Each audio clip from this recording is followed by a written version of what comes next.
When in Rome, Chapter 7. Be safe. If I didn't have to work, I would have accompanied you. That was the last thing he said to her before he watched her disappear into the train station. He looked at his watch, thinking that she would get off the train and headed to the U.S. Embassy within an hour. There should not be any hassle. He made a call to the people at the consulate and spoke to one of the caseworkers who assured him that as long as she has the police report and an ID, she should be able to get a temporary passport on the same day. He told her to stop by the airport afterwards with the same transit she took when she arrived. She said she remembered how to get back there and told him not to worry. As to what day to go back to the States, she hasn't decided yet, or if it was really up to her. It would be obvious that she went back right away since she lost her money. At that moment, he wondered why he wanted to hold on to her clothes, other than the obvious reason. But was it really necessary?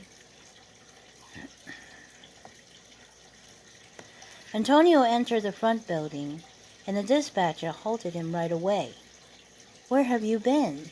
asked an elderly woman in her 60s, who sat behind a counter in the middle of the lobby with a view of all directions. She grimaced at him, as if she was a school teacher who just about to scorn a student coming late. "I had to drop off someone at the train station," he replied. "Who?" she asked eagerly. "A date? A girlfriend?" Antonio deflected her question. "Any urgent calls?" A slight contemptuous response. What call isn't urgent? She flipped through her logbook.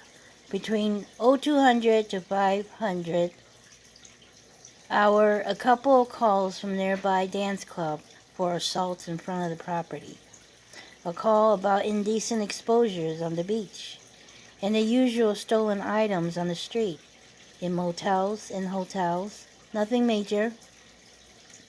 "Thanks," said Antonio, and pulled out a slip of paper and handed it to her. "When you get a chance, could you please contact the credit card company that listed here? It's about a car that belonged to a woman named Amy Ryan. I need to know the transaction for the past 7 days. And then ask the manager of this store," he pointed at a number on the sheet, "to fax you a copy of a picture of the woman in question from his CCTV. I just spoke with him earlier." And just as the dispatcher was about to respond, Antonio stepped away. "I'll be in my office for a bit and then hit the street." "Who was it, Antonio?" She leaned over her counter in his direction, grimaced again as she watched him heading towards the stairs. The air condition was still running. He knew he wasn't going to be away from his office long.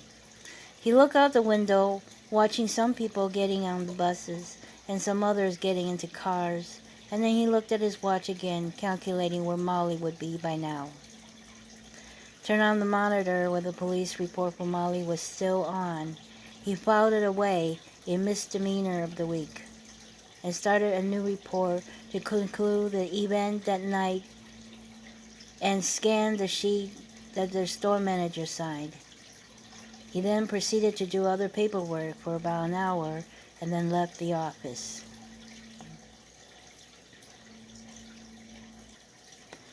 At the locker room, he changed into his uniform, said hello to a couple of colleagues, one of which asked him about Molly and wondered why she wasn't in jail.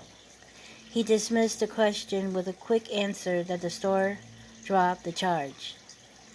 Back on the street with his police car. Despite the fact that it was a Monday, the amount of people, tourists, and locals was just as many during the weekend due to the season.